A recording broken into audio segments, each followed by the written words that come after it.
Хай, тачахау, сәлем көпшілік. Бүгін қазанның 20-сы. Анталияның ауа райы осылай. Әлде ыстық. Шамамен 27-28 градус. Қазір түсленген сағат 3. Түстерде сағат 1-лерде 28-29 градус болған. Менің тұрып жатқан орным осы пляжға 300-400 метрдей. 5 минутта жүріп бара аламыз. Мен қазір сіздерге теңіздің жағалауын көрсетемін. Міне Анталия бүгін октябрьдің 20-сы. Әлі күнге дейін ыстық. Күн деген аспаннан ұрып тұр. Ендеше біз теңізге барып, шамалы жүзіп шомылып қайтайық деп кетіп бара жатырмыз. Баяғыда достарымнан еститінмін. Ноябрь, декабрь, желтоқсан айларының өзінде Анталияда суға түсуге болады деп айтқандар өтірік емес екен. Әлі күнге дейін жаздың сезімі, ешқандай күз келді деп ондай сезім келе қойған жоқ. Қараңыздар, жер орта теңіз қандай әдемі. Жер орта теңіз ол денсаулыққа өте жақсы дейді. Біз енді медик болмағандықтан медицина хабардан оша жоқпын. Бірақ қаншама үлкен кісілер, жас ұлғайған адамдар күнде теңіздің жанында демалады, суға түседі, күнге қақталады дегендей. Анау Торос таулары, қараңыздар, Торос деген тау бар Анталияда. Мына жолды көрсеңіздер, қандай тамаша. Мына жолмен әрі қарай 10 километрдей великпен жүрулеріңізге болады. Жүгіруге болатын жол бар. Ол да сол 10 километрдей батыстан шығысқа қарай. Ана батыс жақ тау жақ. Мына шығыс жақ қала орталығы әскі шәһәр деп қояды. Мына көне шаһар жағына қарай жүреді. Енді міне теңіз алдымызда. Теңіздің жан жағы қандай жақсы.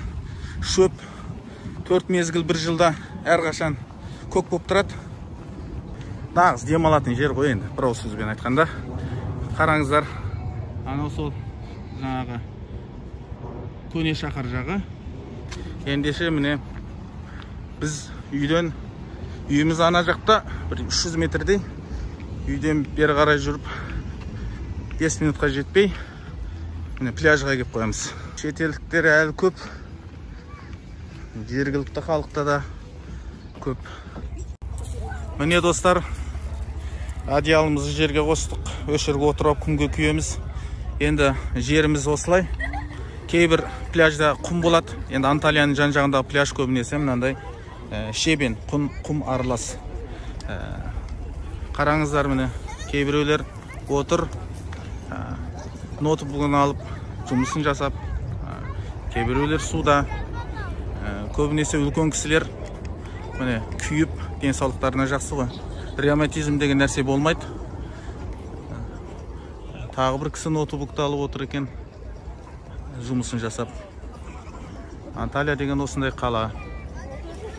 Анталияның түріктері кішкене еріншек болып келеді. Басқа жақтың түріктеріне ұқсамайды. Өйткені мындай жағдайы бар болса, күнде демалмасқа дұрыс па? Анталия деген сол еріншектердің отаны ғой. Достар, қалайсыздар? Міне камераға бетімді әкелдім. Енді суға түсіп көрейін деп отырмын. Қалай екенін көресіздер, сезінейін деп отырмын. Міне керемет, күшті. Теңіздің суы ғой енді, тұздылау. Су әлі жылы, қандай керемет. Енді тұз болған соң көзге біраз шамалы бір түрлі. Қандай керемет. Жан-жағымыздағы адамдар, балалардың өзі де жүр. Судың жылулығы қазір міне 11-ші ай, ноябрь айы болды уже. Су әлі жылы. Қандай керемет. Төптеліш су тап-таза. Бәрі көрінеді. Қараңыздар, су тап-таза. Керемет. Сонымен міне судан шықтық. Теңізден шығып, қақталып, күннің астында отырмыз. Басында шыққанда шамалы тоңғандай болдық. 1 минут болмай, күннің нұры қатты Анталияда. Басқа жерде мысалы 25-26 Алматыда болса, ондай ыстық сезілмейтін едік. Енді мына жерде өздеріңіз де байқадыңыздар, бұлт та жоқ, ештеме де жоқ. Күн шалқайып отырып басыңа тиеді. Күннен қорқатын адамдар енді байқаңыздар, шапка киіп келмесеңіздер. А так бәрі жақсы. Міне ыстық, денеміз тағы бастап күйді. Мен бетімнен байқалған шығар, күйіп алған қазақпын. Қап-қара қазақтың домалағы болып отырмыз. Жақсы, онда тағы да көрсетермін видеоларымда. Мен енді екі тілмен сөйлесем, ана YouTube каналда қызық болсын деп білетін екі тілім бар, жақсы меңгерген. Біреуі қазақша, ана тілім, енді біреуі қытайша. Енді орысша да қосайын ба деп ойда жүр.